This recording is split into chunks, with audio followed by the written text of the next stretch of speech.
Good evening, everyone, and welcome to Hill House. We're glad that you could join us on this rather dreary evening. My name is Wadsworth, and I will be your butler for the evening, although we do have a couple other people to introduce. This is our narrator. She will be speaking about all the things that we are doing throughout the house this evening, which I guarantee you will probably be nothing very exciting and will stay rather mundane. I'm told that there are normally imbibement or spirit rules that we have while enjoying said acting activities. The first rule for the evening is that any time somebody is murdered, although of course I have no doubts that that won't be happening.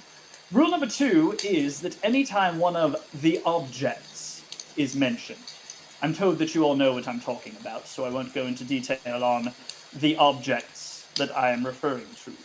Rule number 3 is anytime the phrase red herring is used. Again, not sure if that will come up too often, but just in case, those are the rules. Other than that, we hope that you enjoy your evening. Thank you for joining us once again, and I will see you very, very shortly. We are looking up at a house. It stands some distance away on a hill. From the moment we see it, we know that it is a house of terror, imposing, gothic, gloomy, menacing. And the weather is overcast. There is a watery moon struggling to break through racing clouds, but a thunderstorm is on the way. A car turns off a highway onto a country lane leading towards the house. The car would not be the cat's whiskers, even in the year in which this story takes place, 1954.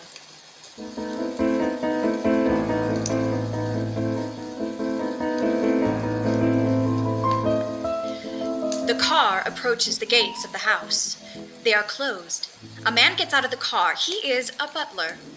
Even when opening gates all alone, he does so with the demeanor of a butler. His name is Wadsworth. Having opened the gates, he sits back in his car and motors slowly up the private drive. As the butler's car draws to a halt, there is a distant rumble of thunder. Lights can be seen through some of the ground floor windows. A savage-looking German shepherd snarls and bares his teeth at the arriving car. Another German shepherd is shitting on top of the front steps. Both dogs are chained up. Wadsworth gets out of the car, locks it methodically, and mounts the steps to the front door. One of the dogs leaps at him, trying to attack him. He throws a chunk of raw meat at the dogs, and they fall upon it hungrily and retreat to the side of the steps. Wadsworth is relieved. He steps back, eyes them, satisfied, produces a key from his overcoat pocket, turns, steps in the dog shit. Methodically, Wadsworth opens the front door. It creaks. He comes into the hall and sniffs, makes a face, scrapes his shoe, shuts the door, hangs up his coat on the coat stand. He walks across the marble floor, his footsteps echoing on the cold gray stone. He stops at the open dining room door and looks in. The table is beautifully and meticulously laid for dinner for 7. The house is remarkable, elegant but not gaudy. It is furnished in dark wood and brass with crystal chandeliers. There are several doors on each side of the hall and 3 at the end. To the left, the lounge and dining room. To the right, study, library, and billiard room. And at the end, conservatory, ballroom, bathroom, and kitchen. The stairs are located to the right, and by the staircase is the door to the basement. The library is a somewhat more comfortable room than the hall. Composed of dark colors, all of the walls are covered with books, with the exception of one wall, a window. In the library is Yvette, the French maid. She is an outrageous young lady with an improbable French accent. She has been polishing a glass and dancing to the latest pop music on the radio. Is everything ready? Oui, monsieur. You have your instructions?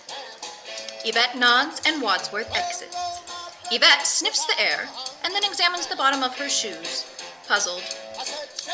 The kitchen is white tile, narrow. There is a meat freezer to the right. A counter leads off to the left.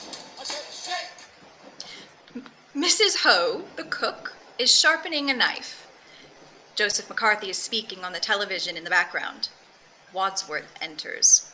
Is everything all right, Mrs. Ho? Dinner will be ready at 7:30. The doorbell rings. Wadsworth exits the kitchen. At the front door, a man is standing, being growled at by the dogs. He is not comfortable. Wadsworth opens the door. Good evening.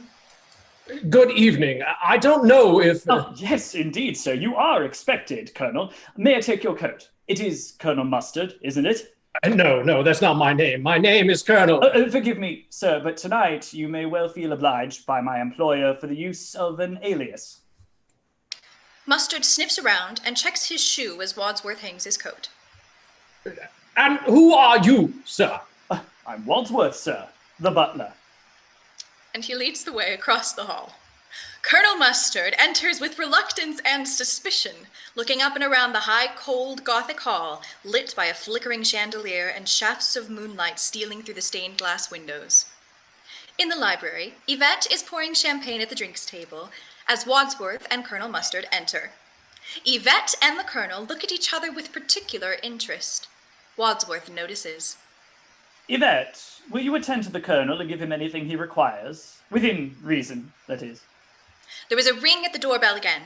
Wadsworth leaves, shutting the door behind him softly. The door, like all the walls, is covered in bookshelves. Colonel Mustard turns to speak to Wadsworth just as the door has closed. He can't even see where the door was. Wadsworth, where'd he go? At the front door, Mrs. White is standing there. She is a pale, tragic, but beautiful-looking woman in her 30s. Dark hair and eyes, white skin, dressed in black. Wadsworth opens the door. Oh, do come in, madam. You are expected. You know who I am? Only that you are to be known as Mrs. White. Yes, it said so in the letter, but why? Wadsworth removes her coat. Mrs. White, like all the others, sniffs and checks her shoe. Back in the library, Colonel Mustard is still looking for the door handle. Yvette is handing a drink to him, when suddenly the door opens and flattens him against the wall. Wadsworth enters, followed by Mrs. White. May I introduce you? Mrs. White, this is Yvette, the maid. The two women react with disgust. I see you know each other. Meanwhile, on the country lane outside the house, there's a rumble of thunder. A stunningly attractive woman, whom we shall call Miss Scarlet, is bending over the open hood of her automobile. She is staring at the engine in despair. She gets in the car and turns the starter again. The engine is dead. In the distance, she sees headlights coming toward her. She tries to attract the attention of the passing car. In the car, Professor Plum is driving along. He sees Miss Scarlet and eyes her carefully as he drives past. Deciding that she's rather a dish, he slows down, stops, and reverses back to her. Want a lift? Yes, please. She gets in. Thanks. I'm late for a dinner date. Me too. Where are you going? The woman pulls out a sheet of paper. Let's see. Hill House off Route 41. Wait a minute. Let me look at that. That's where I'm going. I got a letter just like this. They look at each other with a mixture of interest and suspicion. Heavy drops of rain start to fall on the windshield. He starts the windshield wipers and drives on. In the library, Wadsworth is introducing Mrs. Peacock to Mrs. White and Colonel Mustard. Mrs. Peacock is a wealthy woman with jewels and a fur stole with foxtails and claws dangling from it. She has considerable vanity. And this is Mrs. Peacock. Well, how do you do? Hello. Yvette, will you go and check that dinner will be ready as soon as all the guests have arrived? Yvette nods. Mrs. Peacock stares disapprovingly at Yvette's cleavage. Yvette exits the library, and the doorbell rings. Outside the house, we see the car turn off the road towards the house, and it stops. We see the Gothic mansion. It is magnificent, imposing, and scary. There is a tremendous flash of forked lightning, then a crack of thunder. It is now raining quite hard. A man is standing at the door, much like Colonel Mustard was. The dogs, of course, are growling. Wadsworth opens the door. Is this threat addressed to meet Mr. Boddy? Oh, You must be Mr. Green. Yes. Sit. Green frantically sits on a bench by the door. No, not you, sir. Mr. Green sheepishly gets up and enters the house. Back in Professor Plum's car. It should be just off there. That must be it. The car stops. There is another tremendous flash of forked lightning, then a crack of thunder. Why has the car stopped? It's frightened. Another tremendous thunderclap and flash.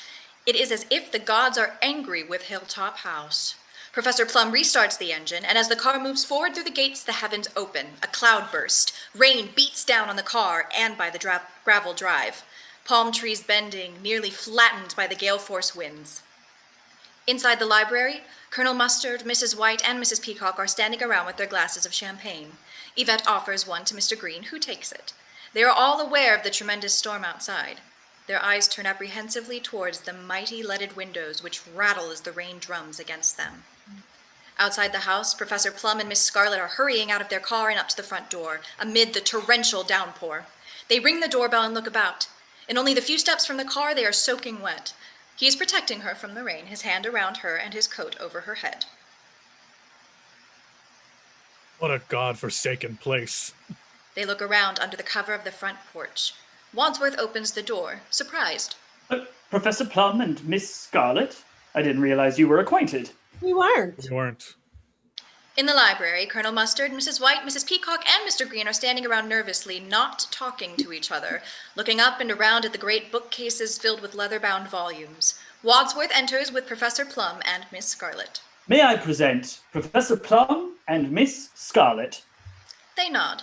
He takes a silver salver from Yvette and offers the 2 glasses to Miss Scarlet and Professor Plum. Mr. Green takes one. They all sip their champagne. The log fire crackles and spits. Of course, since you have each been addressed by a pseudonym, you will have realized that nobody here is being addressed by their real name. They all glance nervously at each other with renewed suspicion. Suddenly there is a terrifying crash! Everyone jumps. Mr. Green's champagne shoots out of his glass and all over himself and Mrs. Peacock. Ah! It is the gong being forcefully struck by the cook. Dinner. Mr. Green begins mopping up Mrs. Peacock. I'm sorry, I'm a little accident prone. And Wadsworth leads everyone out of the library and across the hall. As they come into the hall, the cook vanishes into the kitchen. Wadsworth leads on into the dining room.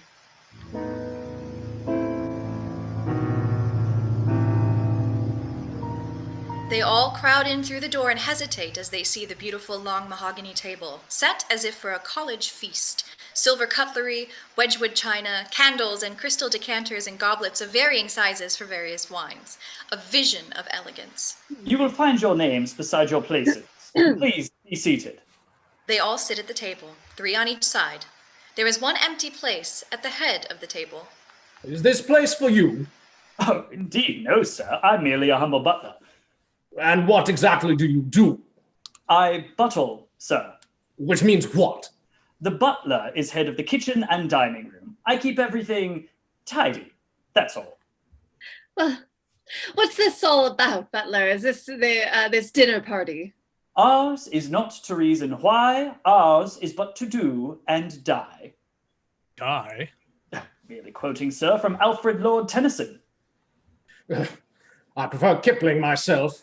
The female of the species is more deadly than the male. You like Kipling, Mrs. Scarlet? Sure, I'll eat anything. Yvette enters carrying a tray. Shark's fin soup, madame. Oh, so this is for our host. No, sir. For the 7th guest, Mr. Boddy. I thought Mr. Boddy was our host. So did I. So did I. So who is our host, Mr. Wadsworth? Wadsworth ignores the question, but he is pouring the wine. Perhaps he didn't hear it. Well, I want to start while it's still hot. No, shouldn't we wait for the other guest? I will keep something warm for him. What did you have in mind, dear? Professor Plum sees that everyone has been served, so he starts eating. So do the others. The slurping sounds of soup being eaten as delicately as possible, as everyone is aware that they are all watching and listening to each other. Well, somebody's got to break the ice, and it might as well be me. I mean, I'm used to being a hostess. It's part of my husband's work, and it's always difficult when a group of new friends meet together for the first time to get acquainted. So I'm perfectly prepared to start the ball rolling. I mean, I have absolutely no idea what we're doing here, or what I'm doing here, or what this place is about. But I'm determined to enjoy myself, and I'm very intrigued by the. Oh my! This soup's delicious, isn't it?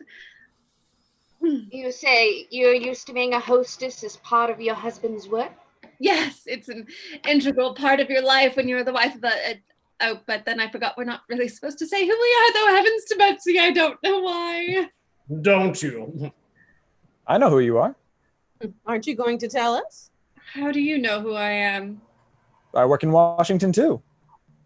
Oh, so you're a politician's wife. Yes, I am. Well, come on then. Who's your husband? The door opens suddenly. They all jump a little. Wadsworth comes in. He indicates to Yvette to come in and collect up the soup bowls. She does so in a tense silence and departs with Wadsworth, who closes the door behind them.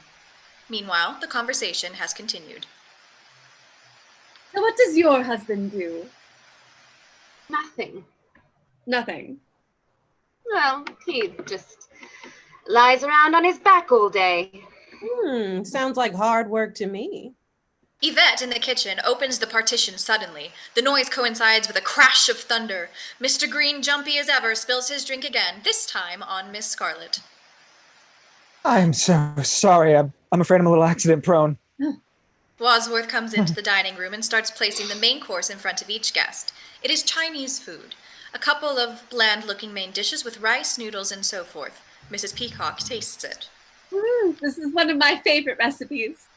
I know, madam. So, what do you do in Washington, D.C., Mr. Green? Come on, now. What do you do? I mean, how are we going to get acquainted if we don't say anything about ourselves? Well, perhaps he doesn't want to get acquainted with you. Well, I'm sure I don't know, but I wasn't, if I wasn't trying to keep the conversation going, then we would just be all sitting here in an embarrassed silence. Are you afraid of silence, Miss Peacock? Yes, what? No, why? Oh, it just seems to me that you seem to suffer from what we call pressure of speech. We? Who's we? Are you a shrink? I do know a little bit about psychological medicine, yes. Are you a doctor? I am, but I don't practice. Well, practice makes perfect. I think most men need a little practice. Don't you think so, Mrs. Peacock? What do you do, Professor? I work for, the United Nations organization. Another politician. Jesus. No, I work for a branch of who, the World Health Organization. Well, what is your area of special concern? Family planning. What about you, Colonel? Are you a real colonel? I am, sir. You're not going to mention the coincidence that you also live in Washington, D.C.? How did you know that? Have we met before? I've certainly seen you before, although you may not have seen me. So, Miss Scarlet, does this mean that you live in Washington too? Sure do. Does anyone here not live in Washington, D.C.? I don't. Yes, but you work for the United Nations. That's a government job. And the rest of us all live in a government town. Anyone here not earn their living from the government in one way or another?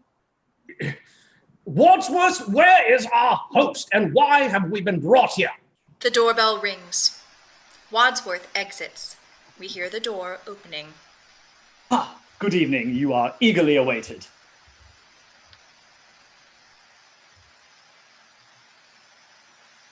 Oh. Mr. Boddy. Where is he? You know, I don't eat Chinese food very often. How about you? One of my husbands was Chinese. I love it. I hear there are a few condiments that go great with it. Well, anything you can eat with a stick is definitely something worth chowing down on. Everything okay? Fascinating.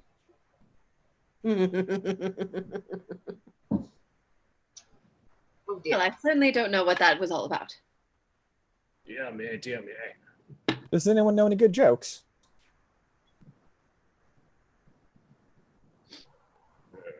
No. Narrator, if you wouldn't mind picking that up. Oh, forgive me. You locking me in. I'll take the key. Oh, over my dead body, sir. May I take your bag? No, I'll leave it here till I need it. It contains evidence, I presume? Surprises, my friend. That's what it contains. Ha. Surprises. Wadsworth enters the dining room, followed by Mr. Boddy. There is an air of malevolence, bitterness, and perhaps even evil about him. Ladies and gentlemen, may I present Mr. Boddy? What are they all doing here? Eating dinner. Do sit down, Mr. Boddy. Thanks.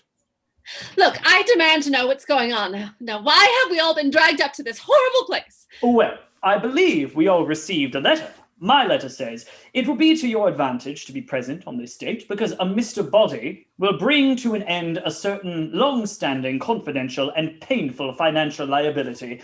It is signed, a friend. I received a similar letter. So did we, Professor, didn't we? I also received a letter. Yvette enters, ready to serve him dinner. No thanks, Yvette. I just ate. Now, how do you know her name? Oh, we do know each other, don't we, dear? Forgive my curiosity, Mr. Boddy, but did your letter say the same thing? No. I see. Can I interest any of you in fruit or dessert? In that case, may I suggest we adjourn to the study for coffee and brandy, at which point I believe our unknown host will reveal his intentions. We see the study. It is empty. The guests, led by Wadsworth, cross the hall from the dining room and enter it. They stop and look around.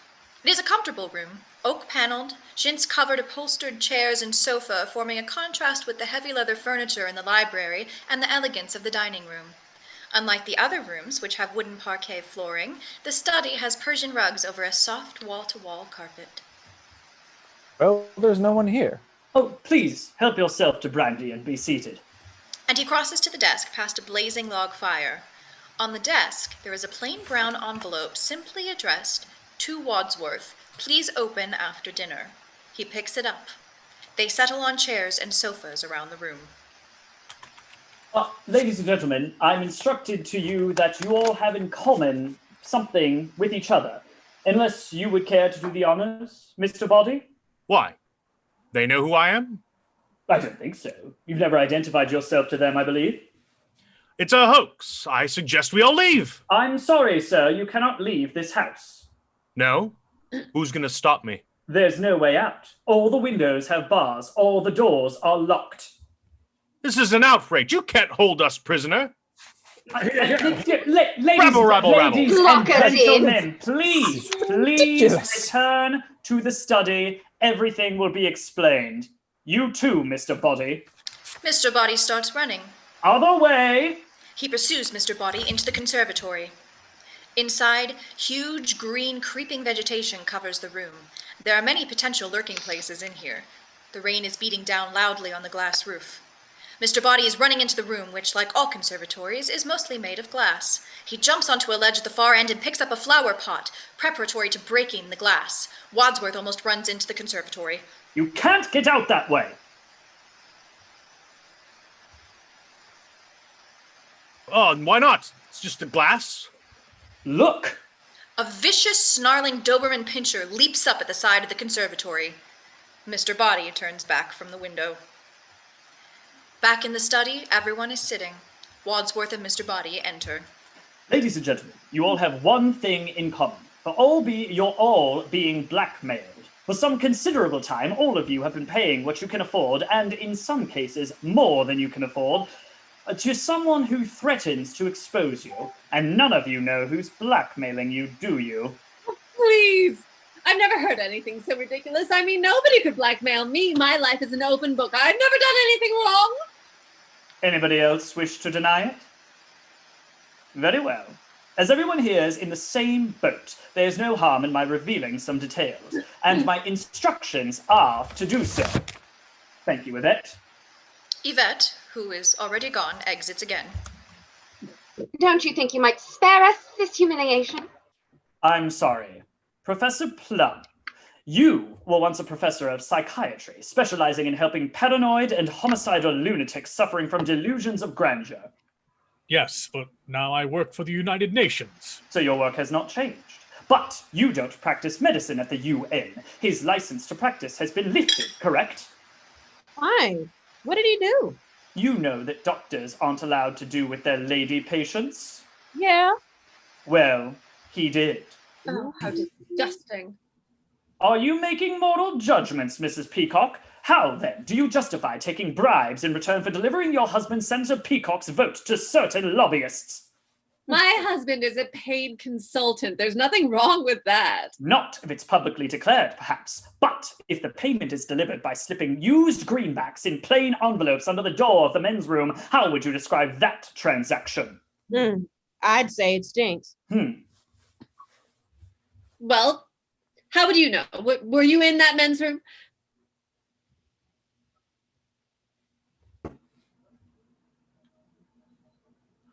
So it's true. No, it's a vicious lie. I'm sure we're all glad to hear that, but you've been paying blackmail for over a year now to keep that story out of the papers. Well, I'm willing to believe you. I, too, am being blackmailed for something I didn't do. Me too. Not me. Not me. You're not being blackmailed? Oh, I'm being blackmailed, all right, but I did what I'm being blackmailed for. What did you do? Well, to be perfectly frank, I run a specialized hotel and a telephone service which provides gentlemen with the company of a young lady for a short while. Oh, yeah? What's the number? So how did you know Colonel Mustard works in Washington? Is he one of your clients? Certainly not. I was asking Miss Scarlet. Well, you tell him it's not true. It's not true. Is that true? No, it's not true. So it is true. A double negative. Double negative? You mean you have photographs? That sounds like a confession to me. In fact, the double negative has led to proof positive. I'm afraid you gave yourself away. Are you trying to make me look stupid in front of the other guests? You don't need any help from me, sir. Well, that's right. But seriously, I don't see what's so terrible about Colonel Mustard visiting a house of ill fame. Most soldiers do, don't they? But he holds a sensitive security post in the Pentagon. And Colonel, you drive a very expensive car for someone who lives on a colonel's pay. I don't. I came into money during the war, when I lost my mommy and daddy. Mrs. White, you've been paying our friend the blackmailer ever since your husband died under, shall we say, mysterious circumstances. Why is that funny? I see. That's why he was lying on his back in his coffin. I didn't kill him.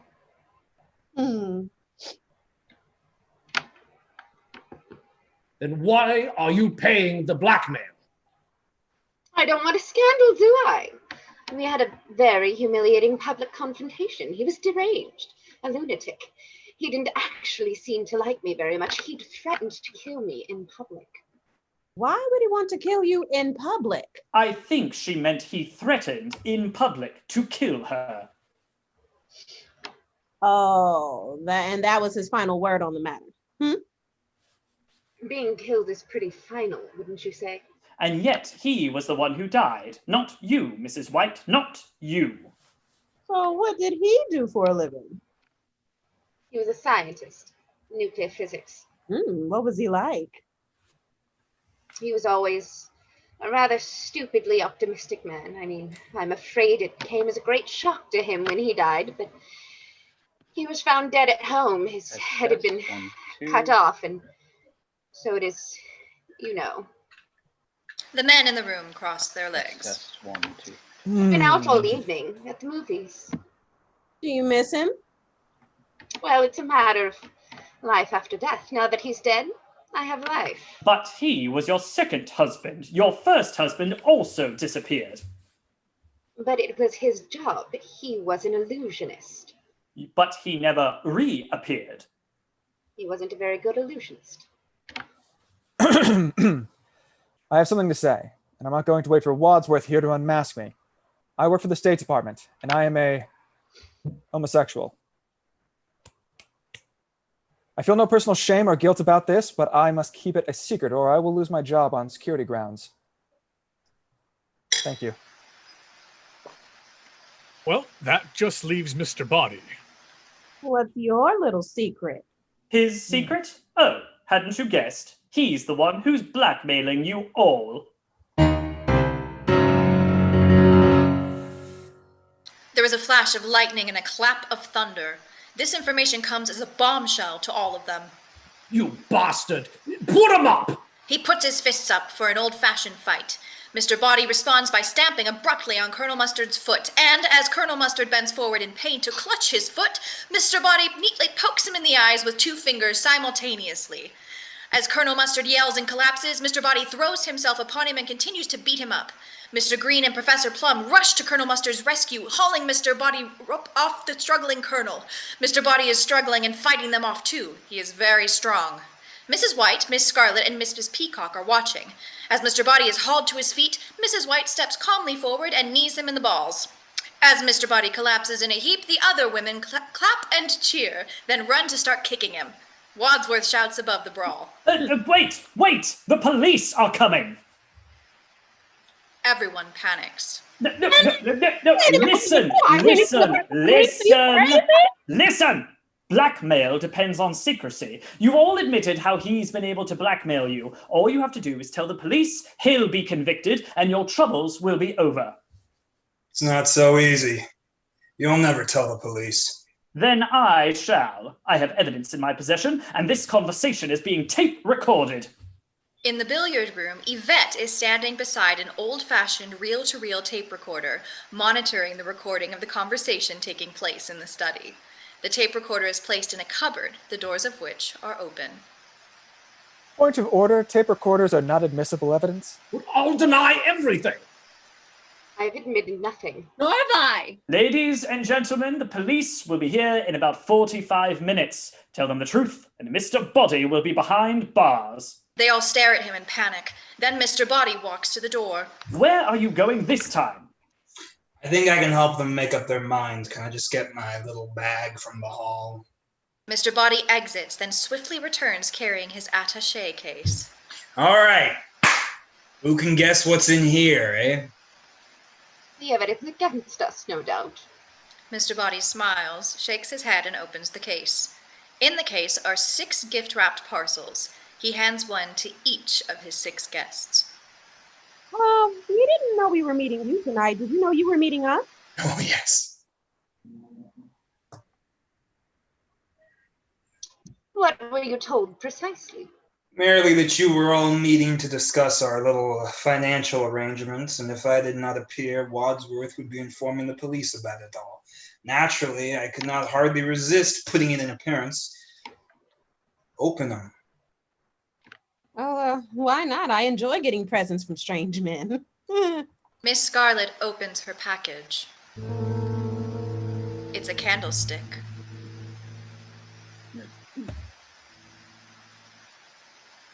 A candlestick. What's this for? Mrs. White opens her box and reveals a rope tied in a noose.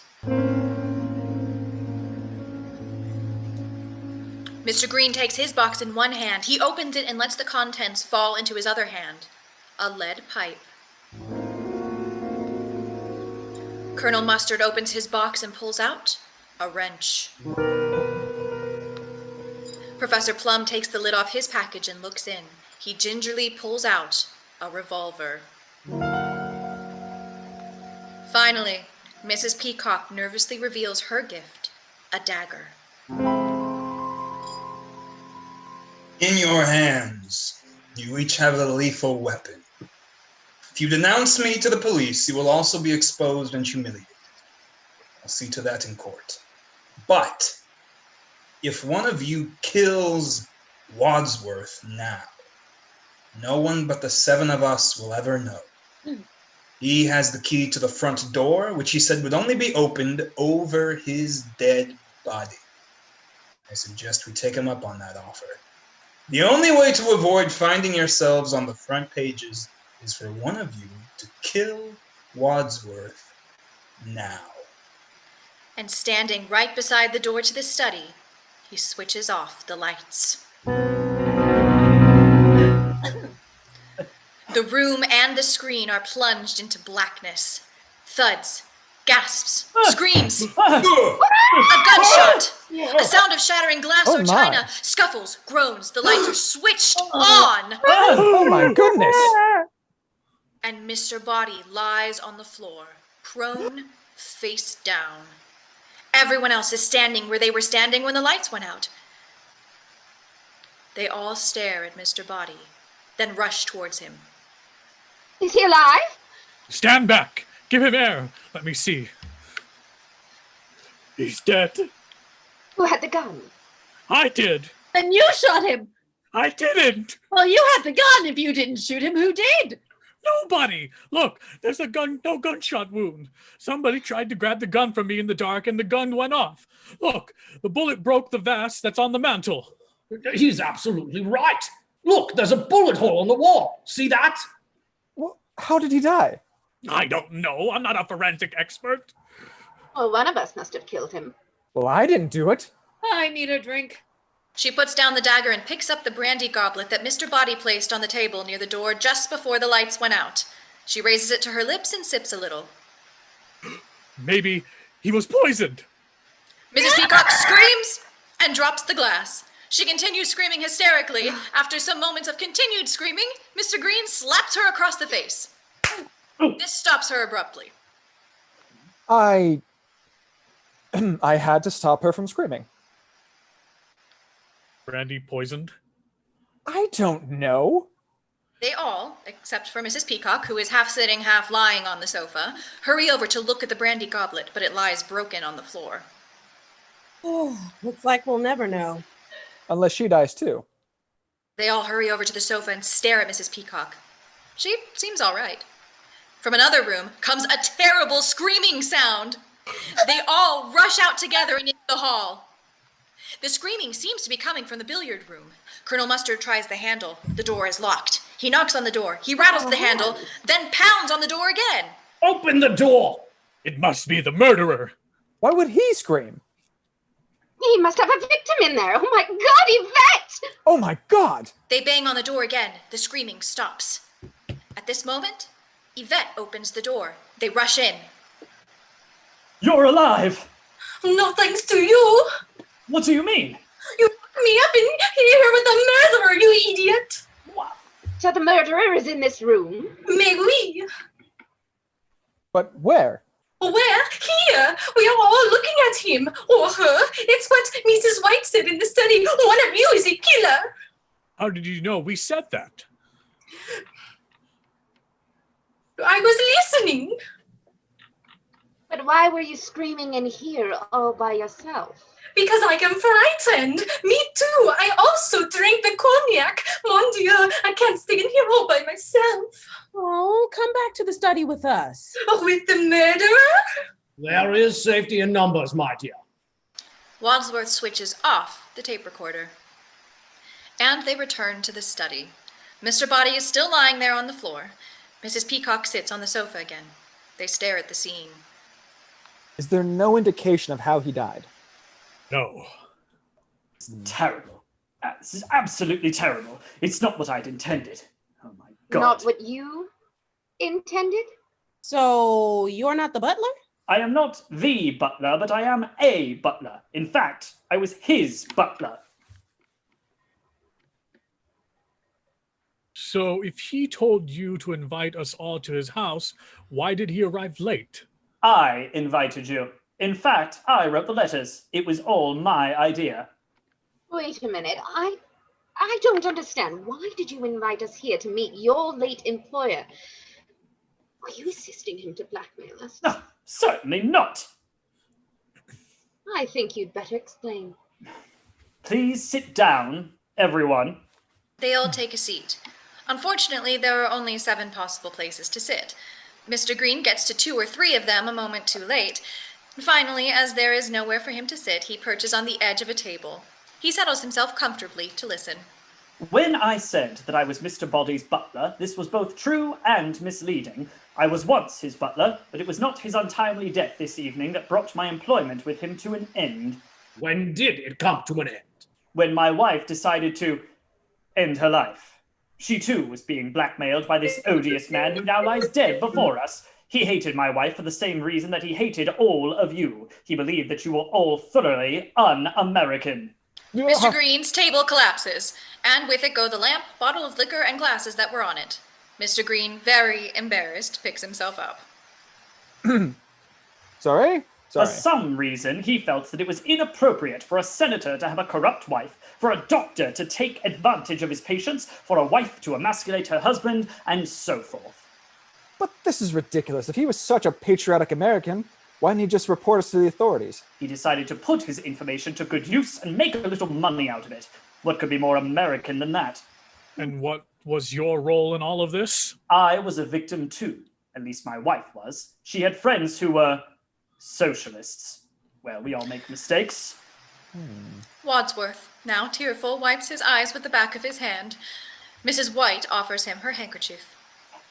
But Mr. Boddy threatened to give my wife's name to the House Un-American Activities Committee unless she named them. She refused, and so he blackmailed her. We had no money, and the price of his silence was that we worked for him for nothing. We were slaves. Well, to make a long story short... Too late! The suicide of my wife preyed on my mind and created a sense of injustice in me. I resolved to put Mr. Boddy behind bars. It seemed to be the best way to do it, and to free all of you from the same burden of blackmail was to get everyone face to face, confront Mr. Boddy with his crimes, and then turn him over to the police. So, everything is explained. Nothing's explained. We still don't know who killed him. Well, the point is, we've got to find out in the next 39 minutes before the police arrive.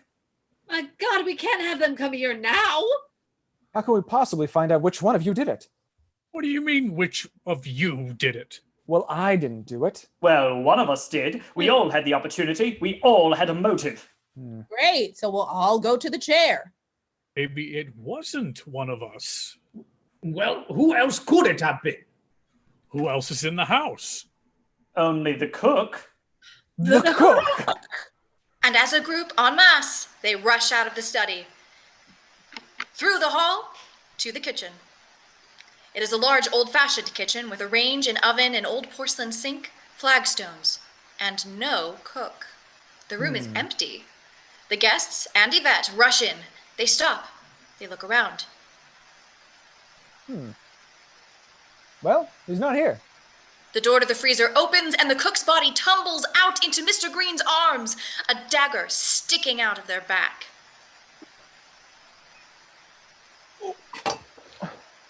Well, I didn't do it.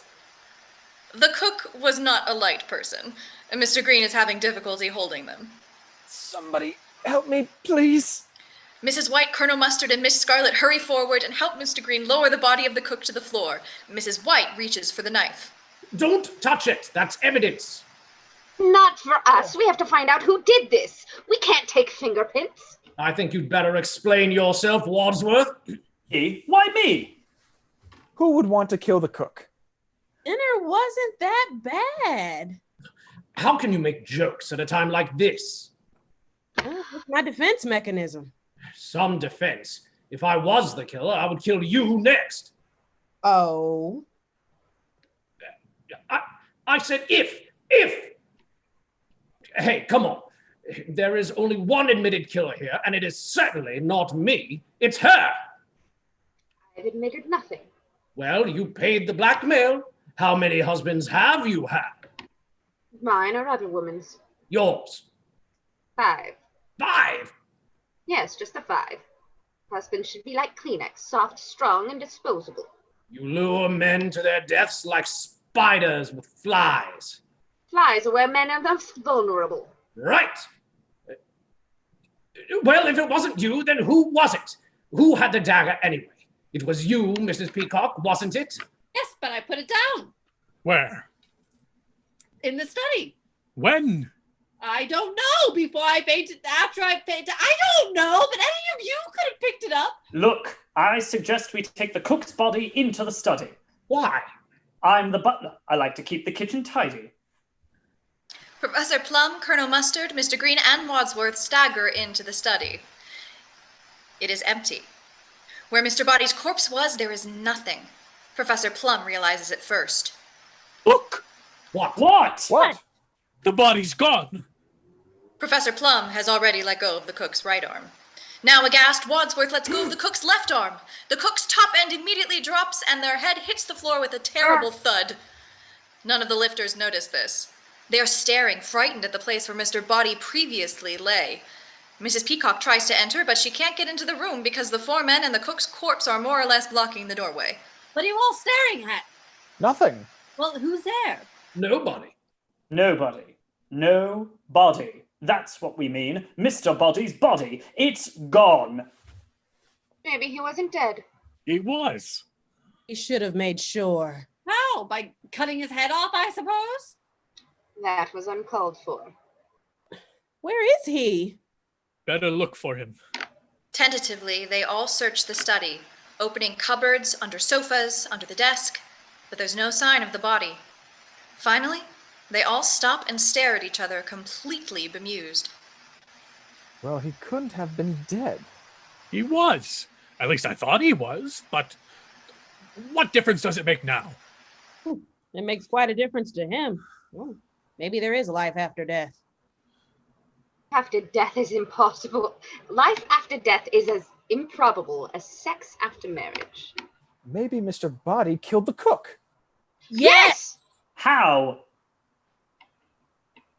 Well, if you'll excuse me, I have to. Is there a little girl's room? Oui, madame. Oh, no, I just have to powder my nose. Thank you. Mrs. Peacock hurries out. Meanwhile, Miss Scarlet has picked up the envelope that Wadsworth opened earlier and produced some photographic negatives. She's intrigued. What's this, Wadsworth? I'm afraid those are the negatives to which Colonel Mustard earlier referred. Oh my God! Were you planning to blackmail him, Wadsworth? Certainly not. I'd obtained them for the Colonel, and I was going to give them back as soon as Mr. Boddy was unmasked. Very pretty. Would you like to see these, Yvette? They might shock you. No, merci. I am a lady. Oh, how would you know what kind of pictures they were if you were such a lady? Oui, oui, ho, ho. What sort of pictures are they? They are my pictures, and I'd like them back, please. No, I'm afraid there's something in them that concerns me too. Let me see. Oh my. Nobody can get into that position. Sure they can. Let me show you. Oh, get off me! Meanwhile, Mrs. Peacock has found the door of the bathroom under the stairs. She tugs at it. It won't open. She tugs again. The door opens, and the body of Mr. Boddy falls out. She screams. Blood is dripping from his head. He falls against her. She screams and screams. All the others hear it. It's Mrs. Peacock! He rushes out into the hall. The others follow, Wadsworth grabbing the negatives from Miss Scarlet as he goes and dumping them on the table. Mr. Boddy! He's attacking her. They pull the corpse off Mrs. Peacock. Now he's dead. Mr. Boddy, dead. Again. Oh my God! She's going to faint. Somebody catch her! I'll catch you. Fall into my arms. Standing behind her, Wadsworth holds out his arms to catch her. She faints straight through them and ends up in the floor in a heap. Sorry. Mr. Green looks at his bloodied hands. So do all the others. You've got blood on your hands. I didn't do it. He's got new injuries. He's certainly dead now. Why would anyone want to kill him twice? Seems so unnecessary. It's what we call overkill. What we call psychotic. Unless he wasn't dead before. What's the difference? That's what we're trying to find out. We're trying to find out who killed him and where and with what. There's no need to shout. I'm not shouting! All right, I am. I'm shouting! I'm shouting! I'm shouting! And the heavy brass candlestick wobbles and topples off the top of the door frame of the loo and hits him on the head. In the study, Mrs. Peacock has evidently recovered somewhat. The women are taking the heavier cook into the room, and the men have the lighter Mr. Boddy. Okay, put the corpses on the sofa. Ladies first. Careful, don't get blood on the sofa. How do we do this? The dagger will go further into her back. Tip her forward, over the arm. Now, Mr. Boddy. Both corpses are settled, and Professor Plum finds himself nestled in between them. He makes himself comfortable. Now, who had access to the candlestick? It was given to you. Yeah, but I dropped it on the table. Anybody could have picked it up. Look, we still have all these weapons. The gun, the rope, the wrench, the lead pipe. Let's put them all in this cupboard and lock it. There's a homicidal maniac about. What are you doing with the key? Putting it in my pocket. Why? Well, to keep it safe, obviously.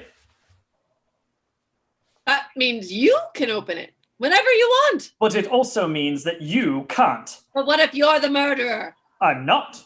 But what if you are? Well, it's got to be put somewhere. If I've got it, I know I'm safe. But we don't know that we are. I've an idea. We'll throw it away. Led by Wadsworth, they all rush to the front door. Wadsworth throws open the door, pulls back his arm rapidly, preparatory to throwing the key into the night, and realizes that he is standing face to face with the motorist. The motorist thinks that Wadsworth is about to punch him, and he half ducks and puts his hands up to defend himself and to stave off the attack. Wadsworth's throwing arm freezes. Sorry, can we help? I'm sorry, I didn't mean to disturb the whole household, but my car broke down out here, and I was wondering if I could use your phone.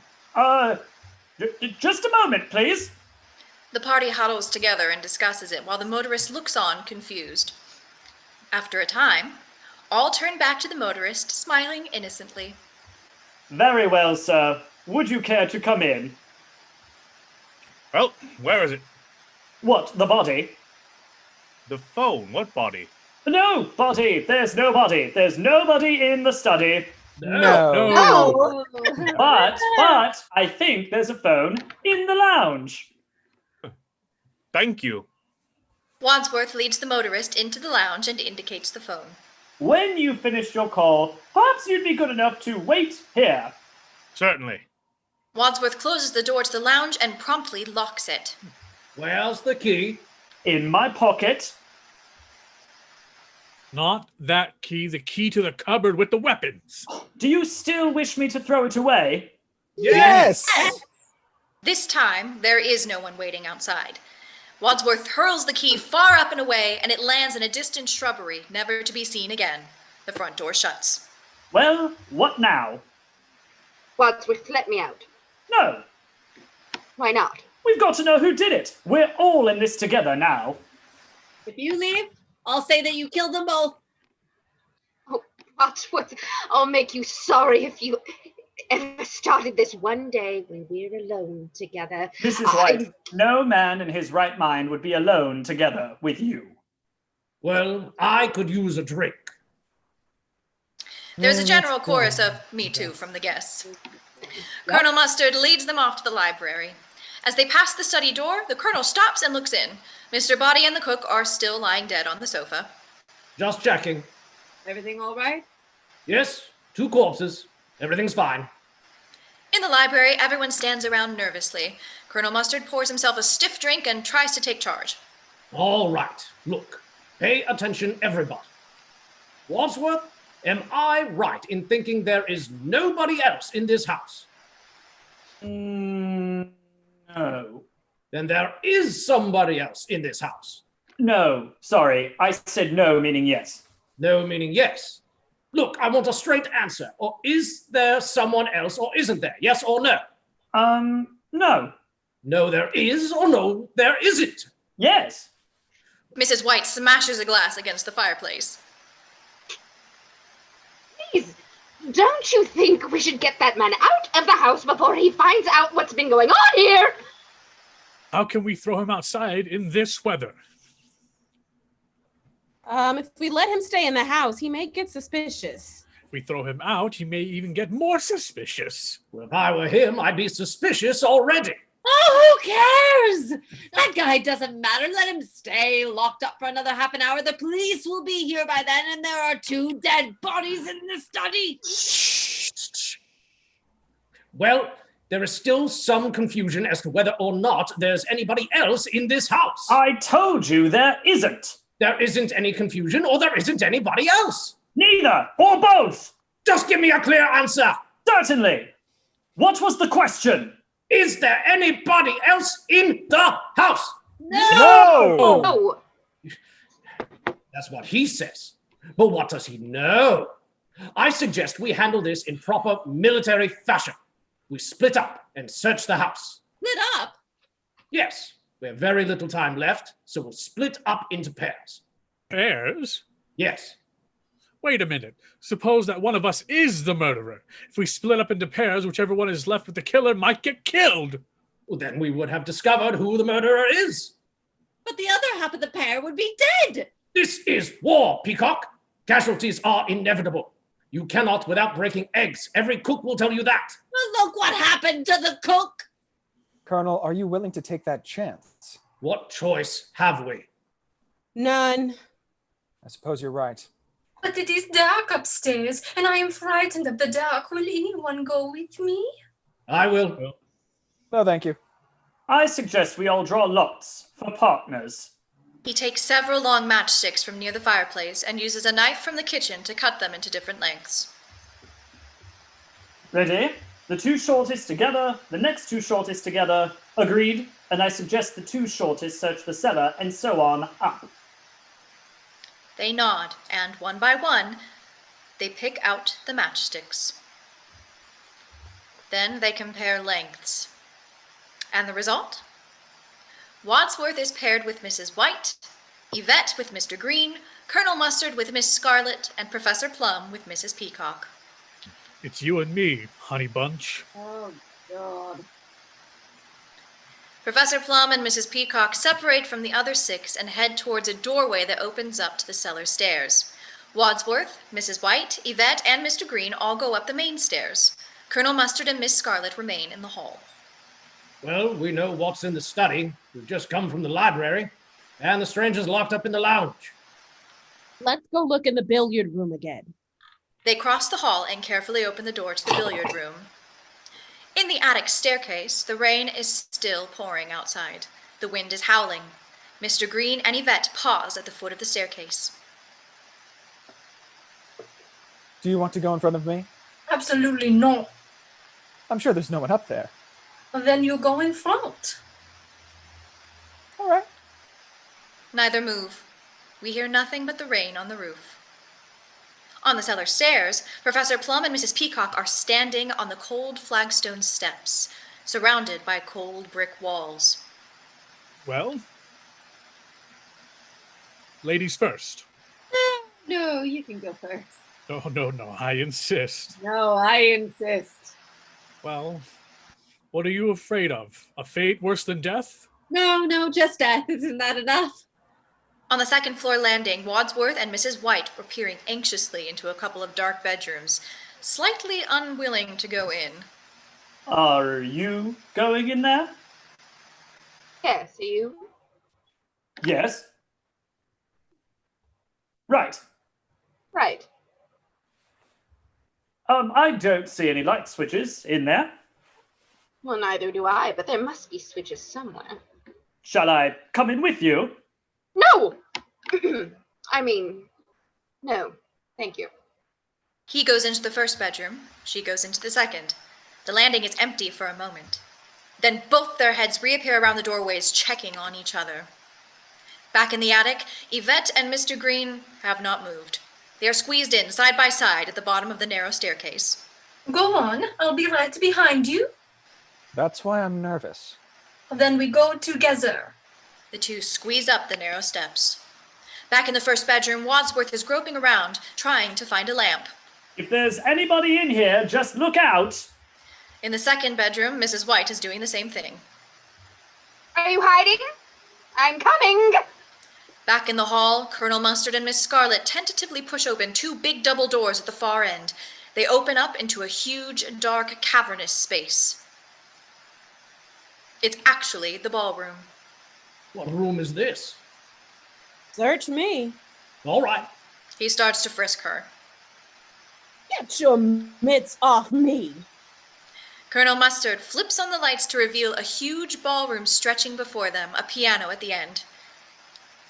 Nobody here. Unless he's behind one of those curtains.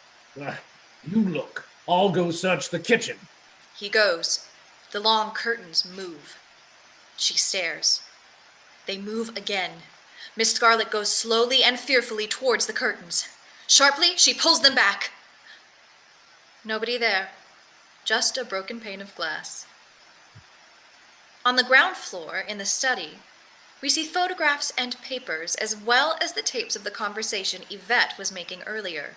A gloved hand picks them up and throws the photos and paper into the fire. Then the tape goes in. It all burns. The gloved hand now uses a key to unlock the cupboard with the weapons. But wasn't that the key that was thrown away? In the lounge, the motorist is making his phone call. Oh, I'm a little nervous. I'm in this big house, and I've been locked in the lounge. And the funny thing is, there's a whole group of people here having some sort of party, and one of them is my old boss from... Suddenly, the motorist is struck from behind with the wrench. The phone falls to the floor, and the motorist follows suit. A gloved hand places the phone back on its cradle. Meanwhile, on the roadside, a cop shines his flashlight on the car's license plate. Then, underneath the car, he walks away. The conservatory is an eerie-looking room in the dark. Big trees and plants make weird shapes and shadows. But within a few moments, Colonel Mustard finds the light switch and looks around. Look! He points. We see that a panel in the wall is slightly ajar. They cross to it. There are steps down into it, into the pitch-black darkness. Looks like a secret passage. Should we see where it leads? What the hell? I'll go first. I've had a good life. In the secret passage, they wind their way along a dark stone corridor and emerge into the lounge from behind the fireplace. They see the motorist's corpse. Oh my God. The fireplace slides shut behind them. In the attic, Mr. Green and Yvette are picking their way among old junk, chests, grandfather clocks, suitcases, trunks, old family portraits, and above all, cobwebs and dust. They too have found a light switch and can now see what they're doing. But from below comes the sudden sound of Miss Scarlet screaming. Wadsworth and Mrs. White emerge from their respective bedrooms, hearing the screaming. Then, as Yvette and Mr. Green hurtle down the attic stairs, they all run down the main stairs into the hall. We move with them. As they reach the main hall, Mrs. Peacock and Professor Plum shoot out of the cellar and collide with them. Crash! What is it? Where's it coming from? The lounge! They all rush to the door of the lounge. Mr. Green gives it a go. No dice. The door's locked. I know. Then unlock it. Where's the key? Wadsworth searches his pockets. The key is gone! Never mind about the key. Unlock the door. I can't unlock the door without the key. He bangs on the door. Let us in! Let us in! Let us Let out! us out! Let us out! It's no good! Stand back! He backs up all the way across the hall to the study door. There's no alternative. I'm just going to have to break it down. He runs, full speed at the door, collides with it, and immediately collapses on the ground. Yvette gets an idea. Oh, I know, I have it. Meanwhile, Colonel Mustard and Miss Scarlet continue to yell. You shut up! We're doing our best! Yvette runs out of the study, revolver in hand, and trips over the still sprawled Wadsworth. The shot goes wild, hitting the chandelier rope. Mr. Green and Professor Plum hit the deck. The chandelier starts spinning. They're shooting at us! The chandelier continues to spin, and the rope is fraying. Yvette picks herself up and aims at the lounge lock. She fires twice. Both shots hit the door lock. I've been shot! I've been shot! Come out, the door is open. Colonel Mustard and Miss Scarlet emerge. Contrary to his prior exclamation, the colonel is unharmed. Why were you shooting that thing at us? To get you out! You could have killed us. I could have been killed. Above, the chandelier spins ever more quickly. The rope is almost completely frayed. I can't take any more scares. The rope snaps! The chandelier plummets to the floor right behind Colonel Mustard. The shock almost gives him and everyone else a heart attack. But look! Everyone peers into the lounge. The dead motorist is right where Scarlet and Mustard left him. Which one of you did it? We found him together. How did you get in? The door was locked. It's a great trick. There's a secret passageway from the conservatory. Yvette, is that the same gun? From the cupboard? But it was locked. No, it was unlocked. Unlocked? Unlocked? But yes, see for yourself. Everyone rushes into the study. Sure enough, the cupboard door is wide open. Along the way, Yvette tosses the revolver beneath the remains of the chandelier. How did you know it was unlocked? How did you know that you could get the gun? I didn't. I think I would break it open, but it was already open. A likely story. And at this critical juncture, the front doorbell rings. They all stand still, frozen in terror, not knowing whether to go to the front door or not. Maybe they'll just go away. The doorbell rings again. I'm going to open it. Why? I have nothing to hide. I didn't do it. He strides out of the study and opens the door, revealing a cop. Good evening, sir. Mr. Green slams the front door in his face. A momentary pause. Then Mr. Green flings the door open again. Yes. I found an abandoned car down near the gates of this house. Did the driver come in here for any help by any chance? No. No. Well, actually, yes. No! No. There seems to be some kind of disagreement. No. Yes. Can I come in and use your phone? Of course you may, sir. You may use the one in the, no.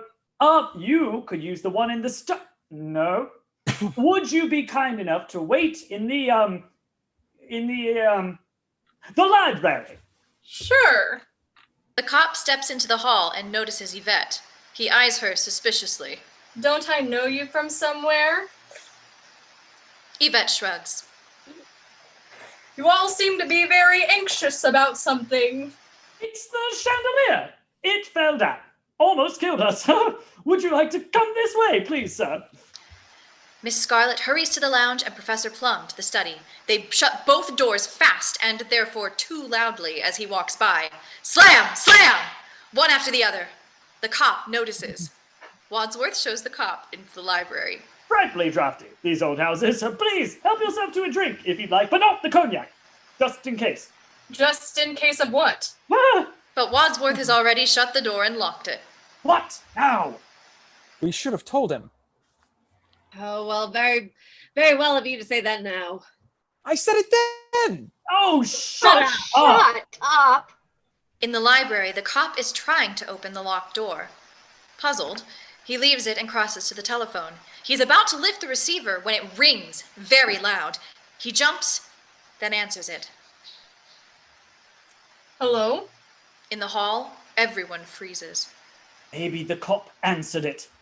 And who shall I say is calling? Oh, will you hold, please? The cop strides to the door and jiggles the handle. It's no good.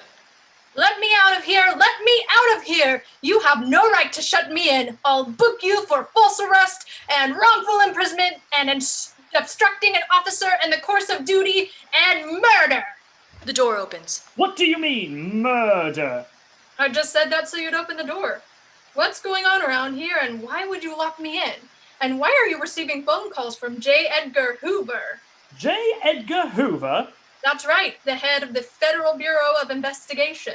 Why is J. Edgar Hoover on your phone? I don't know. He's on everybody else's. Why shouldn't he be on mine? Wadsworth enters the library, then promptly closes and locks the door behind him. What's going on here? We're having a party. Mind if I look around? Sure. You can show him around, Mr. Green. Me? Yes, you can show him the dining room, the kitchen, the ballroom. Fine. Fine, officer. Come with me. I'll show you the dining room, or the kitchen, or the ballroom. Mr. Green reluctantly leads the cop into the kitchen and through the dining room. The cop is clearly not impressed. What's going on in those 2 rooms? Which 2 rooms? The cop pushes past him and into the hall, just in time to see Professor Plum and Miss Scarlet scurry into the lounge. Those 2 rooms. Oh, those 2 rooms! Yes! He walks purposefully towards the study. Mr. Green rushes past him and flings himself against the study door. Officer, I don't think you should go in there. Why not? Because it's all too shocking. The cop throws Mr. Green aside and enters the study. The phonograph is playing softly.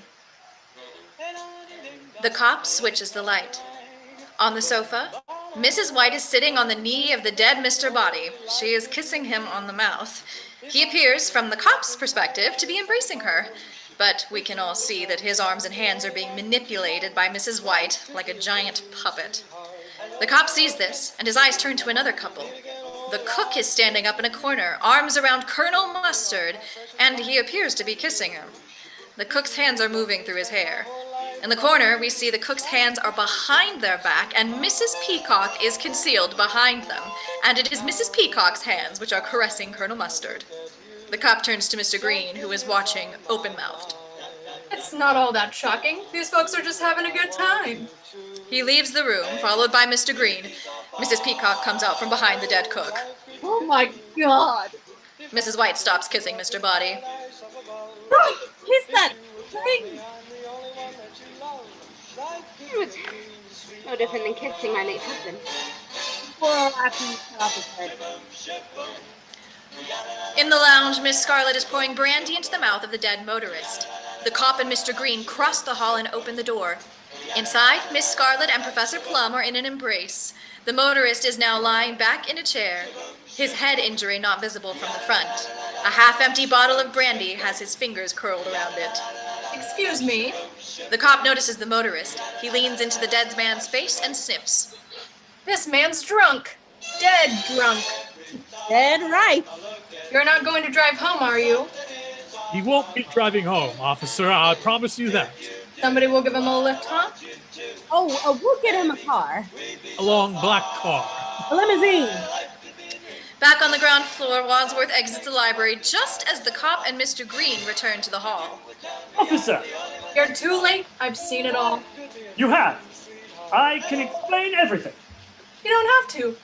I don't? Don't worry, there's nothing illegal about any of this. Are you sure? Of course, this is America. I see. It's a free country, don't you know that? I didn't know it was that free. May I use your phone now? Certainly. Once again, the cop is led into the library, and once again, Wadsworth locks him in. The rest of the guests appear.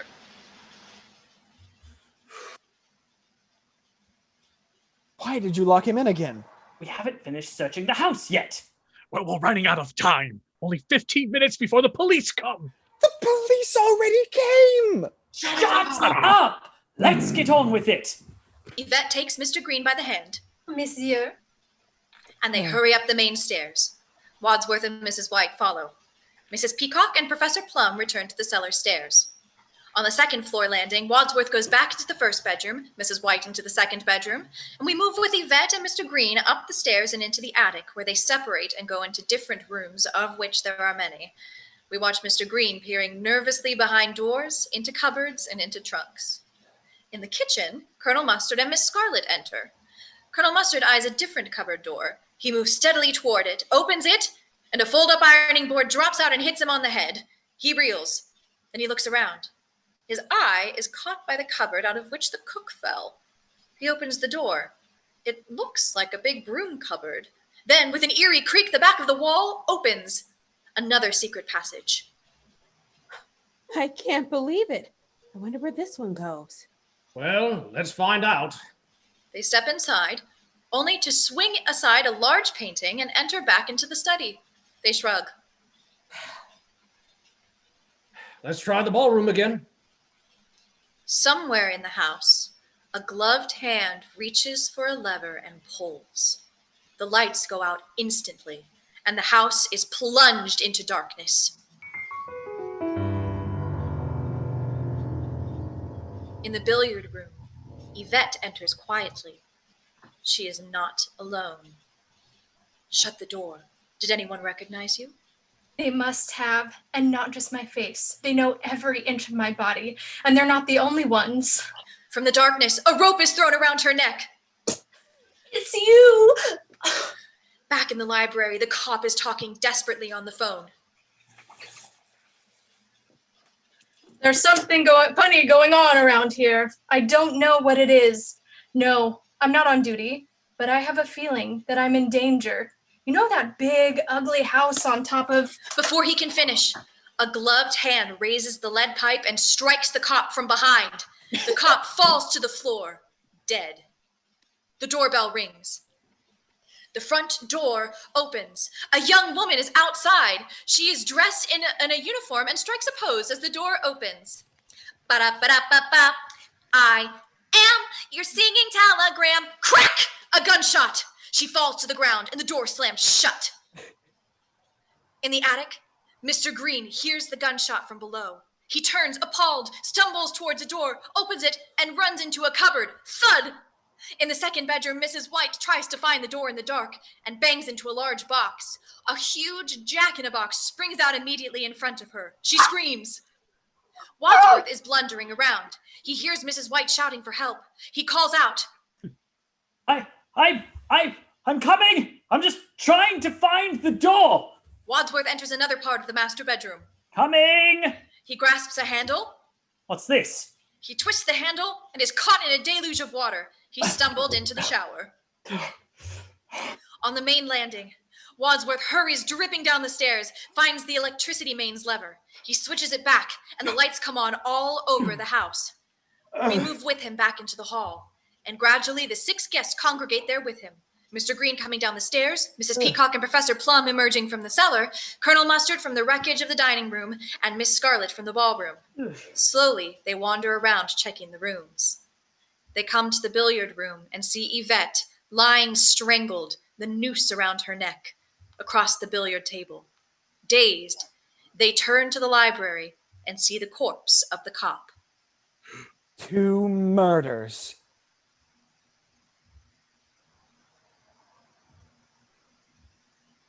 Either of them shot. I thought I heard a gun. I did.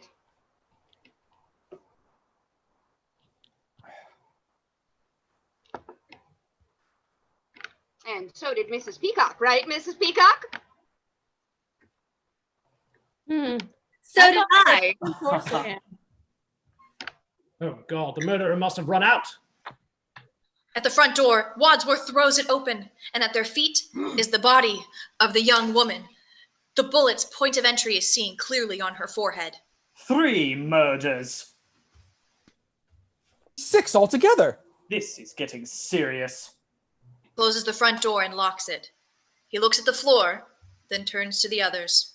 No gun. Yvette dropped it here. Very well. I know who did it. You do? You do? And furthermore, I'm going to tell you how it was all done.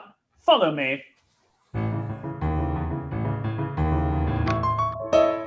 In the library, Wadsworth addresses the assembled guests. In order to help you understand what happened, I shall need to take you through the events of the evening step by step.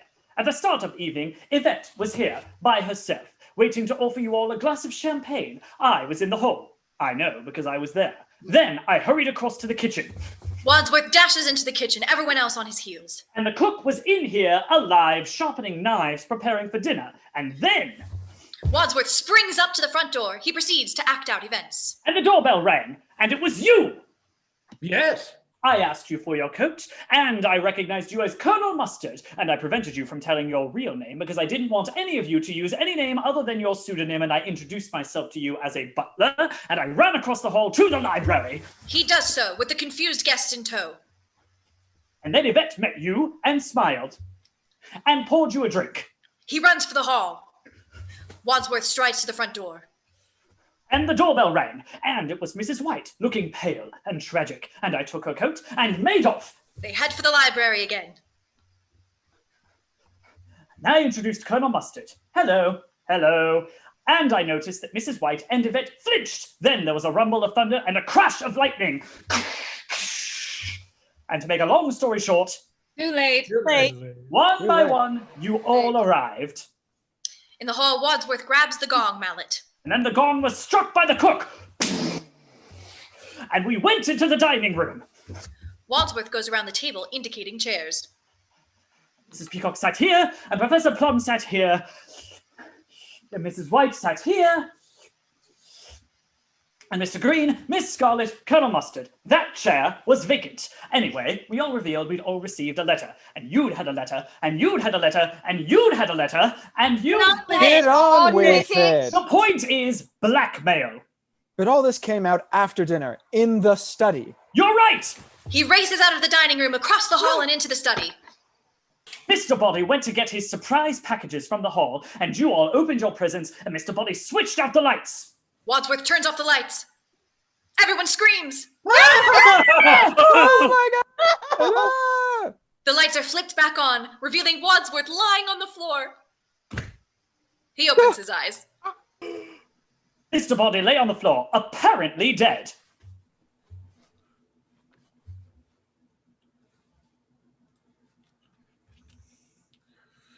He was dead. I examined him.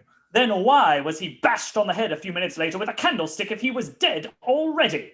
All right, I made a mistake. Right, but if so, why was Mr. Boddy pretending to be dead? It could only be because he realized his scheme had misfired, and the gunshot was intended to kill him, not me. Look, the bullet grazed his ear. Clearly, his best way of escaping death was to pretend to be dead already. So whoever grabbed the gun from me in the dark was trying to kill him. But remember what happened next. Mrs. Peacock took a drink. You said, maybe it's poison. She screams! Ah! Wadsworth takes Mrs. Peacock, who also starts to scream, and sits her down on the couch. He slaps her. Well, I had to stop her screaming. Then, more screaming. Ah! Yvette, the billiard room. We all rushed out. Wadsworth leads the guests into the billiard room and sits on the pool table. But one of us wasn't here. No. No? No. Maybe one of us was murdering the cook, who wasn't here with us. Do you know? I do. While we stood here trying to stop Yvette from panicking, one of us could have stayed in the study, picked up the dagger, run down to the hall, and stabbed the cook. But how could he have risked it? We might have seen him running back. Wadsworth reveals the secret passage in the kitchen. Not if they use this secret passage. And the murderer ran back down the secret passage to the study. Is that where it comes out? Yes, look! Wadsworth ushers the guests into the study and swings the hanging portrait open, revealing the passage. How did you know? This house belongs to a friend of mine. I've known all along. So you could be the murderer. Don't be ridiculous. If I was the murderer, why would I reveal to you how I did it? Well, who else knows the secret passage? We found it, Colonel Mustard and me. You found it. You could have known about it the whole time. But I didn't. Well, why should we believe you? Because she was with us all in the billiard room doorway while Yvette was screaming, don't you remember? What I don't understand is, why was the cook murdered? She had nothing to do with Mr. Boddy. Of course she did. I gathered you all here together because you were all implicated in Mr. Boddy's dastardly blackmail. Did none of you deduce that the others were involved too? What others? The cook and Yvette. No. That's how he got all his information. Before he could blackmail anyone, Mr. Boddy had to discover their guilty secret. The cook and Yvette were his accomplices. I see. So whoever knew that the cook was involved killed her. Yes, I know because I was Mr. Boddy's butler, that the cook had worked for one of you. You recognized Yvette, didn't you, Mrs. White? Don't deny it. What do you mean, don't deny it? I'm not denying anything. Another denial! All right. It's true. I knew Yvette. My husband had an affair with her, but I didn't care. I wasn't jealous. You knew Yvette too, didn't you, Miss Scarlet? Yes, she worked for me. And you also knew her, Colonel. We've already established that you were one of Miss Scarlet's clients. That's why you were so desperate to get your hands on those negatives. Photographs of you and Yvette in flagrante delicito, remember? Mr. Boddy threatened to send those pictures to my dear old mother. The shock would have killed her. That would have been quite an achievement since you told us that she's dead already. So he had the motive. You all had a motive. But where and when was Mr. Boddy killed? Don't you see? Wadsworth grabs Mr. Green and proceeds to use him as a stand-in for the unfortunate Mr. Boddy. Look, we came back to the study with Yvette. Mr. Boddy was on the floor. Wadsworth shoves Mr. Green to the floor. Pretending to be dead, but one of us noticed he's alive. So, I explained that I was Mr. Boddy's butler and I'd invited you here, and we realized there was only one other person in the house. The cook! Cook. The guests race down the hall and into the kitchen. They enter, breathless. Mr. Green runs to the freezer, just like he did before. But there's no Wadsworth.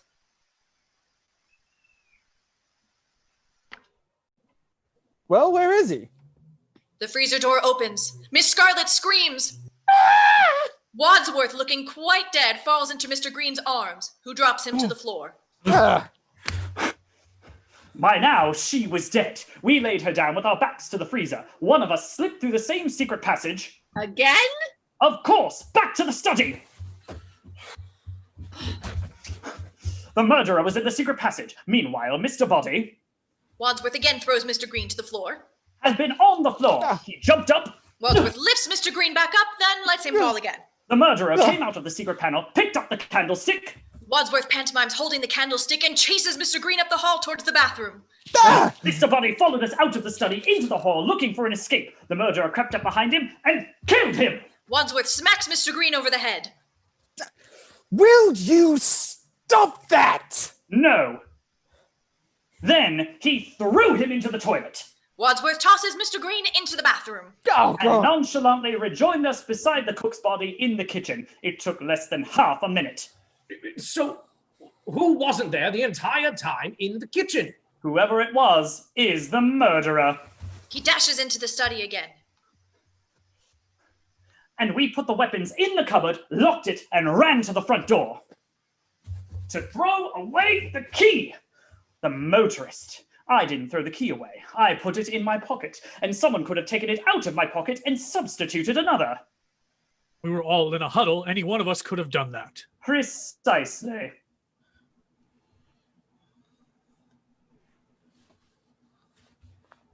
Wait a minute. Colonel Mustard has a top secret Pentagon job. Mrs. White's husband is a nuclear physicist, and Yvette is a link between them. What is your top secret job, Colonel? I can tell you, he's working on the next fusion bomb. How did you know that? Can you keep a secret? Yes. So can I. Is this a plot between them, Wadsworth, or did Colonel Mustard do it alone? We shall see. Let's look at the other murders. Yes. Bad luck. That motorist arrived at that moment. It wasn't luck. I invited him. You did? Of course. It's obvious. Everyone here tonight was either Mr. Boddy's victim or accomplice. Everyone who has died gave him vital information about one of you. I got them here so they'd give evidence against him and force him to confess. Oh, yeah? What about that motorist? What kind of information did he have? He was my driver during the war. And what was he holding over you? He knew I was a war profiteer. I stole essential Air Force radio parts and sold them on the black market. That is how I made all my money. But that does not make me a murderer. Well, a lot of our airmen died because their radios didn't work. Was the policeman working for Mr. Boddy too? The cop was from Washington. He was on my payroll. I bribed him once a week so I could carry on with business. Mr. Boddy found out somehow. Oh my God. Oh, please. And the singing telegram girl? She was my patient once. I had an affair with her. That's how I lost my license. Mr. Boddy found that out too.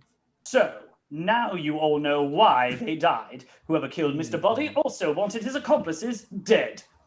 How did the murderer know about them all? I mean, I admit that I had guessed that this young singer informed on me to Mr. Boddy, but I didn't know anything about any of you until this evening. First, the murder needed to get the weapons. Easy. He stole the key from my pocket, and then we all followed Colonel Mustard's suggestion that we split up and search the house. That's right. It was Colonel Mustard's suggestion. And one of us got away from his or her partner and hurried to the study. On the desk was the envelope from Mr. Boddy. It contained photographs and letters, the evidence of Mr. Boddy's network of informants. Where's the envelope now? Gone. Destroyed. Then, having found out the whole story, the murderer went to the cupboard, unlocked it with the key, took out the wrench. Then we found the secret passage from the conservatory to the lounge, where we found the motorist dead. Wadsworth frantically acts out the next scene. That's right, and we couldn't get in. So Yvette ran to the open cupboard and shut the door. Bang! And then the doorbell rang. The doorbell rings. Everyone freezes in terror. Oh, whoever it is, they gotta go away or they'll be killed! Mrs. Peacock flings open the front door and reveals a rather elderly evangelist standing outside, pamphlets in hand. Oh, good evening. Have you given any thought to the kingdom of heaven? What? Repent! The kingdom of heaven is at hand. You ain't just whistling Dixie. Armageddon is upon us.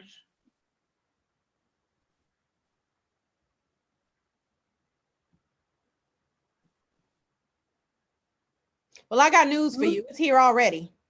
Go away! But your souls are in danger. Our lives are in danger, you beatnik. Mrs. Peacock slams the door. The cop arrived next, so we locked him in the library. We forgot the cupboard with the weapons was now unlocked. Then we split up again, and the murderer switched off the electricity. Wadsworth flips the lever and everything goes black. Oh my God! Not again. Turn on the lights! Wadsworth turns on the lights. Sorry, didn't mean to frighten you. You're a bit late for that. Then there were 3 more murders. So which of us killed them? None of us killed Mr. Boddy or the cook. So who did? The one person who wasn't with us, Yvette.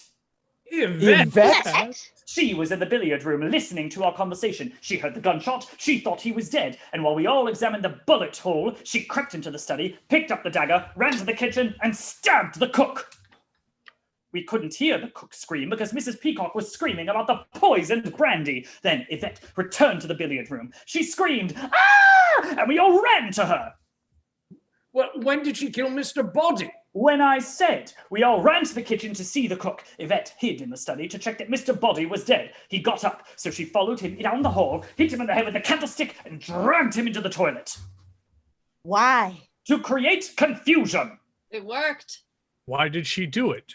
Was it because she was acting under orders from the person who later killed her? Who? Was it one of her clients, or was it a jealous wife? No, it was her employer, Miss Scarlet. That's a lie. Is it? You used her, the way you always used her. You killed the motorist when we split up to search the house. How could I have known about the secret passage? Easy. Yvette told you. So when we split up again, you switched off the electricity. It was easy for you here on the ground floor. Then, in the dark, you got the lead pipe and the rope, strangled Yvette, ran to the library, killed the cop, picked up the gun where Yvette dropped it, opened the front door, recognized the scene telegram from her photograph, and shot her. You've no proof.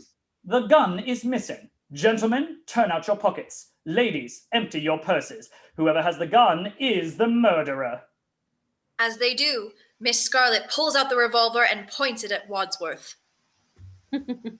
Brilliantly worked out, Wadsworth. I congratulate you. Oh, me too. Shut up. Now there's one thing I don't understand. One thing? Why did you do it? Half of Washington knows what kind of business you run. You were in no real danger. The whole town would be implicated if you were exposed. I don't think they know my real business. My business is secrets. Yvette found them out for me. the secrets of Senator Peacock's Defense Committee, of Colonel Mustard's fusion bomb, Professor Plump's UN contacts, and the work of Mrs. White's husband, the nuclear physicist. So, it is political. You're a communist. No, Mr. Green, communism is just a red herring. Yeah. That's good. Yeah, red herring. Like all members of the oldest profession, I'm a capitalist, and I'm gonna sell my secrets, your secrets, to the highest bidder. And what if we don't cooperate? Oh, you will, or I'll expose you. We could expose you. 6 murders. I hardly think it will enhance your reputation at the UN, Professor Plum, if it's revealed that you've been implicated not only in adultery with one of your patients, but in her death, and the deaths of 5 other people. You don't know what kind of people they have at the UN. I might go up in their estimation. Well, it is no good blackmailing me, madam. I have no more money. Oh, I know, sweetie pie, but you can pay me in government information. All of you can. She levels the revolver at Wadsworth. Except you, Wadsworth. You, as a mere butler, have no access to government secrets.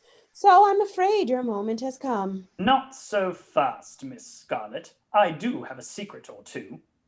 Oh, yeah? Such as? The game's up, Scarlet. There are no more bullets left in that gun. Oh, come on. You don't think I'm gonna fall for that old trick? It's not a trick. There was 1 shot at Mr. Boddy in the study, 2 for the chandelier, 2 at the lounge door, and 1 for the singing telegram. That's not 6. 1 + 2 + 2 + 1. There was only 1 shot that got the chandelier. That's 1 + 2 + 1 + 1. Even if you are right, that would be 1 + 1 + 2 + 1, not 1 + 2 + 1 + 1. Okay, fine. 1 + 2 + 1. You know what? Shut up. The point is, there's 1 bullet left in this gun, and guess who's going to get it? The doorbell rings. While Scarlet is distracted, Wadsworth grabs her and wrestles the gun away. Mr. Green runs for the door and opens it, and an array of cops pour in. Where's the chief? The elderly evangelist, the chief, walks in, gun in hand. Ah, Wadsworth, well done. I did warn you, my dear. Mr. Hoover is an expert on Armageddon. Wadsworth, don't hate me for trying to shoot you. Frankly, Scarlet, I don't give a damn. As I was trying to tell you, there are no more bullets left in this gun. You see? He pulls the trigger, firing the 6th bullet through the rope of the chandelier. Wadsworth is terribly perplexed. 1 + 2 + 1. +2 + 1 is... And the chandelier shatters on the floor behind him.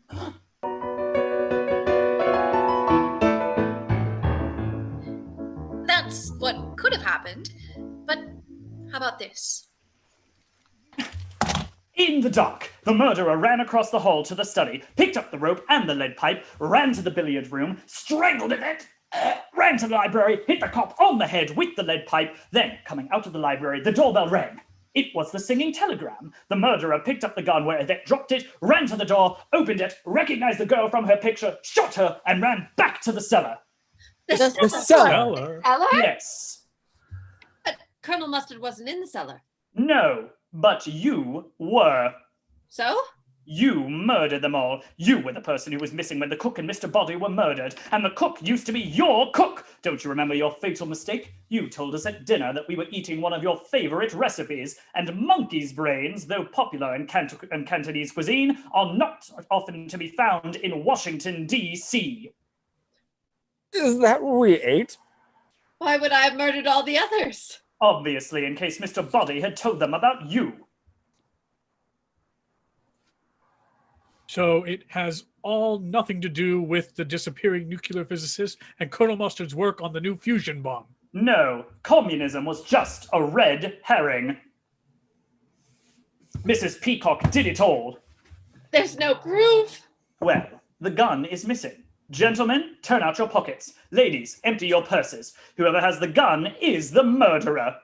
Sure enough, Mrs. Peacock opens her purse to reveal the revolver. She points it at Wadsworth. Very well. What do you propose to do about it? Nothing. Nothing. Nothing at all. I don't approve of murder, but it seems to me that you've done the world a service by ridding it of an appalling blackmailer and his disgusting informers. But the police will be here any minute. What happens then? Why should the police come? Nobody's called them. You mean? That's right. Now, I suggest that we stack the bodies in the cellar, lock it, leave quietly, one at a time, and pretend that none of this has ever happened. Great idea. I'll leave first, if you don't mind. Be my guest. In fact, I think we all owe you a vote of thanks. Wadsworth begins to sing. A jolly good fellow, for she's a jolly good fellow. The rest of the guests join in while Mrs. Peacock carefully slips out the door.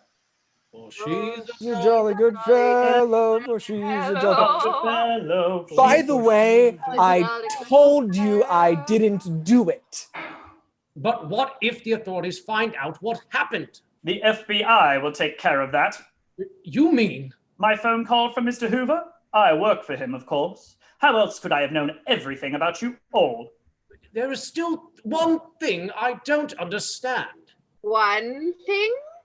Who was Mrs. Peacock taking bribes from? A foreign power. Her husband, the senator, has influence over defense contracts. Is there going to be a cover-up? Isn't that in the public interest? What could be gained by exposure? But is the FBI in the habit of cleaning up after multiple murders? Yes. Why do you think it's run by a man called Hoover? Outside the house, Mrs. Peacock has her keys out and is about to get into her car when the elderly Evangelist steps out onto the driveway. Oh, Mrs. Peacock! Did you know my name? The kingdom of heaven is at hand. Suddenly, he whips out a gun and points it at her. Floodlights engage and cops pour out into the yard. Okay, take her away.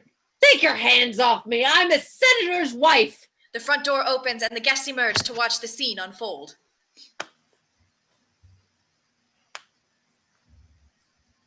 Wadsworth, we got her.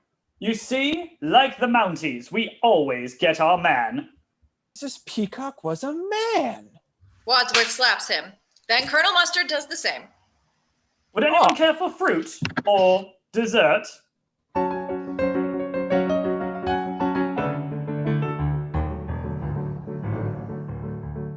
But here's what really happened. Sorry, didn't mean to frighten anyone. You're a bit late for that. Then there were 3 more murders. So who did it? Let's consider each murder one by one. Professor Plum, you knew that Mr. Boddy was still alive. Even psychiatrists can tell the difference between patients who are alive or dead. You fired the gun at him in the dark and missed, so you pretended he was dead. That's how you were able to kill him later, unobserved. That's right. He was the missing person in the kitchen after we found the cook dead. But he was with us in the billiard room when we found Yvette screaming. If that's when the cook was killed, how did he do it? I didn't. You don't expect us to believe that, do you? I expect you to believe it. You killed the cook. She used to be your cook, and she informed you on Mr. Boddy. You made one fatal mistake. At dinner, Mrs. Peacock told us that she was eating one of her favorite recipes, and monkey's brains, though popular in Cantonese cuisine, are not often to be found in Washington, D.C. Colonel Mustard, when we saw the motorist at the front door, you took the key to the weapons cupboard out of my pocket. Then you suggested that we all split up. You separated from Miss Scarlet, crossed the hall, opened the cupboard, took the wrench, ran to the conservatory, entered the lounge through the secret passage, killed the motorist with a blow on the head. This is incredible. Not so incredible as what happened next. After we all split up again, I went upstairs with you. Yes, you, Mrs. White. And while I was in the master bedroom, you hurried downstairs and turned off the electricity, got the rope from the open cupboard, and throttled Yvette. You were jealous that your husband was stopping Yvette. That's why you killed him, too. Yes. Yes, I did it. I killed Yvette. I hated her so much. Flames on the side of my face, breathing, heaving, breath, While you were in the billiard room, Miss Scarlet seized the opportunity and under cover of darkness got to the library where she hit the cop whom she'd been bribing on the head with the lead pipe. True or false? True. Who are you, Perry Mason? So it must have been Mr. Green who shot the singing telegram. I didn't do it. Well, there's nobody else left. But I didn't do it. The gun is missing. Who's ever got the gun shot the girl. I shot her. You? So it was you. I was going to expose you. I know, so I chose to expose myself. Please, there are ladies present. You thought Mr. Boddy was dead, but why? None of you had met him until tonight. You're Mr. Boddy. Wait a minute. So who did I kill? My butler. Shucks. He was expendable, like all of you. I'm grateful to you all for disposing of my network of spies and informers. Saved me a lot of trouble. Now there's no evidence against me. This all has nothing to do with my disappearing nuclear physicist husband or Colonel Mustard's work with a new top-secret fusion bomb.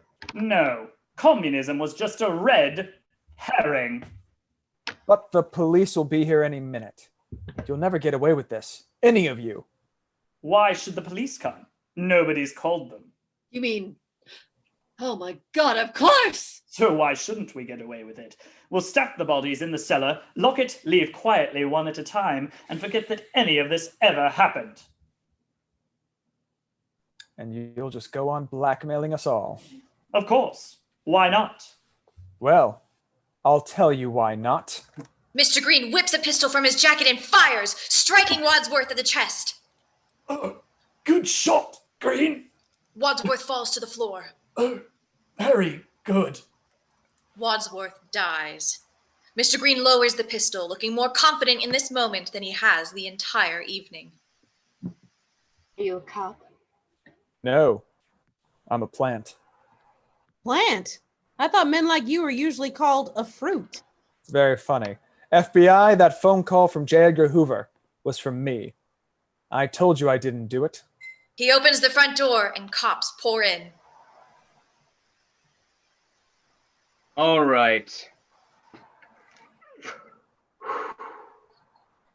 Who done it? The guests loudly accuse each other. I think it was me. And then Colonel Mustard did it, and then They all did it. But if you want to know who killed Mr. Boddy, I did, in the hall, with the revolver. Take him away, Chief. I'm going to go home and sleep with my wife. Mr. Green and the Chief grin. The end. Hey. All three endings. We made it through the whole thing. I am sweating right now. I have flames on the side of my face. Side of heaving I think it's funny that that's like one of the most iconic parts of this entire movie is just that line where you could tell she's just making shit up as she goes, and it's hilarious. You guys were all amazing. Thank you for many of you dying multiple times. John, I feel like we all thought you kind of really died. At one point, you just kind of like right here. Yeah. Get like right on the crown of your head. It's great. It's beautiful. So good. Thank you to our mysterious pianist, Joe, once again, for his accompaniment. It was a little different than our John Williams score that we're used to, / Hans Zimmer from last week with Pirates of the Caribbean. You know, you guys know. You know. Thank you guys for joining us once again. This is our Halloween series at this point. We're going to be going through a couple of other not like horror movies, but Halloween spooky-ish murder mystery movies. So we got Clue. We're gonna be taking next week off, but the week after that, we're going to be coming back with the Addams Family Values. So make sure to come back for that. Follow us on Facebook and now Instagram. We have an official Instagram account, which is zounds.op. So zounds.op, because we OP, we're all good. And make sure to like and subscribe us here on this channel. That way you can stay up to date on everything as well. But thank you for tuning in to Clue. Hopefully one of these endings may have been the first time that you've seen them because, the theaters only showed 1 out of 3. So you never really know. Now you got all 3. You got the true ending at the end there too. But until next time, thank you guys so much. Stay safe, and we will see you for the Addams Family Values in October. Have a good night, everybody. And we are clear.